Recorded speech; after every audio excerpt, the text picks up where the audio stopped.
Hello everyone, कैसे हो आप सब। होप करते हो आप सब अच्छे होंगे। आज हम लोग सेकंड टाइम इग्लू कैफ़े आए पिज़्ज़ा खाने के लिए, क्योंकि फ़र्स्ट टाइम आए थे तो वो रवि की तरफ से पार्टी था, हमारा ट्रीट था। और पिज़्ज़ा बहुत टेस्टी बना हुआ था, इसलिए हम लोग सेकंड टाइम भी, जब भी हमें लगता था ना कि कुछ खाने का मन कर रहा है, तो अच्छा खाने का मन कर रहा है, तो हम लोग पिज़्ज़ा ही याद करते थे। और बच्चों को तो पिज़्ज़ा इतना पसंद, मुझे बिल्कुल पसंद नहीं है, लेकिन भी मुझे इतना अच्छा लगा था यहाँ का पिज़्ज़ा। मैं आज आपको अंदर ओवन में कैसे बनता है, इनका तंदूर में कैसे बनता है, वो सारा कुछ दिखाने वाली हूँ। और ये देखो, मैं अंदर किचन में आ गई हूँ। यहाँ पे जो ये नीचे का बेस है ना, मैदा का जो बनता है, वो इनका खुद का तैयार किया हुआ रहता है। ये मतलब रात को सारा डो तैयार करके फ्रिज में रख के चले जाते हैं, ताकि थोड़ा सा फर्मेंटेशन हो, थोड़ा सा फूल जाए वो। और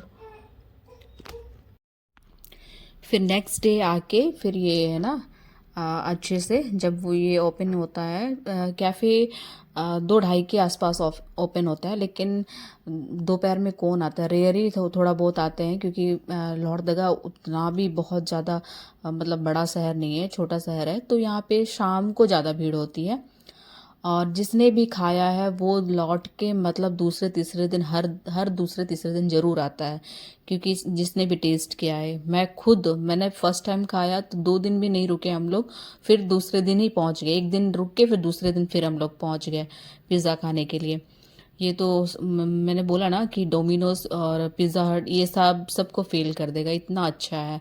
और सबसे मेन बात तो ये है कि ये लकड़ी वाले ओवन में बनता है। देखो, पूरा प्रॉपर लकड़ी का अंगारा है, आग जल रहा है, और विद इन मतलब 2 to 3 मिनट में ही पिज़्ज़ा बन के रेडी हो जाता है, इतना हीट होता है। मैंने खुद बनाया भी था, देखा भी था। और हम लोग जितना खाते हैं इंजॉय करके ना पिज़्ज़ा में, मतलब हमारे लिए रवि ने बहुत सारा, मैंने बोला था कि उसमें वेजिटेबल वगैरह डाल के अच्छे से ज़्यादा सा डाल के बनाया था। तो लेकिन वो है ना, बनाने में थोड़ा सा लेट हो जाएगा ना, तो उसका बेस ऐसे भी वो बहुत सॉफ्ट होता है। अगर आपने थोड़ा भी लेट कर दिया तो वो फिर उठाने में बहुत दिक्कत होती है। ये तो मुझे पता ही नहीं था कि मतलब ऐसे ऐसे दिक्कतें भी आती है। जब मैं किचन में जाके खुद से देखा ना, तब पता चला कि पिज़्ज़ा बनाने में भी क्या क्या प्रॉब्लम हो सकती है। और ये इतना मतलब सॉफ्ट हो जाता है, क्योंकि इसमें वेजीज वगैरह डालते हैं ना, तो फ्रिज से निकाल के डायरेक्ट डालते हैं। और इनका वेजीज का एक खासियत ये है कि ये वेजिटेबल वगैरह है ना, लोकल मार्केट से ही सारा सब्जी लेके आते हैं। और मतलब फ्रेश सब्जी रहता है। जैसे आज बनाना है तो सुबह वो मार्केट जाएंगे और लेके आएंगे, फिर वो फ्रेश आज का आज यूज़ हो जाएगा। फिर कल के लिए फिर सुबह में जाएंगे, क्योंकि सुबह में मार्केट लग जाता है, मंडी लग जाती है। वो भी लोकल मतलब देसी गांव के जो लेके आते हैं सब्जी बेचने के लिए, उनका फ्रेश फ्रेश। तो बहुत ही क्रंची होता है सब्जी वगैरह भी, और बहुत ही टेस्टी बनता है पिज़्ज़ा। तो ये देखो, यहाँ पे थोड़ा सा लेट हो गया, उसमें ओवर मतलब वेजीज डाल दिया, चीज़ डाल दिया, तो वो और डो सॉफ्ट सॉफ्ट सॉफ्ट होते चला गया।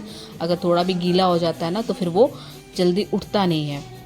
और जितना उठाने की कोशिश करोगे उतना खींचेगा, लंबा होगा, मतलब टूटने का डर रहता है। तो ये होता है पिज़्ज़ा बनाने में थोड़ा सा प्रॉब्लम। और यहाँ बाहर बच्चे वेट कर रहे हैं पिज़्ज़ा का। मैं तो अंदर गई हुई थी, मैंने देखा कैसे बनता है। और यहाँ पे मतलब हमारा तो स्पेशल पिज़्ज़ा बन ही रहा था, प्लस कस्टमर के लिए भी बन रहा था। और ज़्यादा लोग यहाँ से बनवा के घर में लेके खाते हैं, मतलब लेके जाते हैं। और एक साथ पिज़्ज़ा उस ओवन में कम से कम 3 से 4 बनता है। तो हमारा बन रहा था, प्लस बीच बीच में जो कस्टमर आ रहे थे उनका भी बनते जा रहा था। तो मैंने बोला था कि पहले कस्टमर को देखिए, आप हमारा पिज़्ज़ा एक एक करके बनाइए, एक साथ मत बनाइए, क्योंकि फिर बाकियों का ना फिर वेट करना पड़ेगा। तो इसकी वजह से हम लोग एक पिज़्ज़ा फिनिश कर रहे थे, मतलब फिनिश कर रहे थे, तब तक कस्टमर का बनता था, दूसरे कस्टमर का, उसके बाद फिर हमारा फिर से बनता था। तो हमने हर एक पिज़्ज़ा को बहुत इन्जॉय किया। और पिज़्ज़ा कैसे बनता है और कितना मतलब इसमें प्रॉब्लम होता है, क्या है नहीं है, वो सारा कुछ जानने सीखने को मिला। और आप लोग भी देखना। बाय मिस्टेक एक पिज़्ज़ा बनाते वक्त कुछ खराबी आ गई तो पूरा पिज़्ज़ा बर्बाद हो जाता है, क्योंकि गीला होने की वजह से। तो इसीलिए सबकी कदर करें।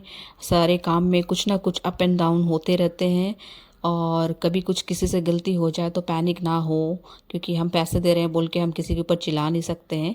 थोड़ा सा कदर करें। Okay then, bye bye.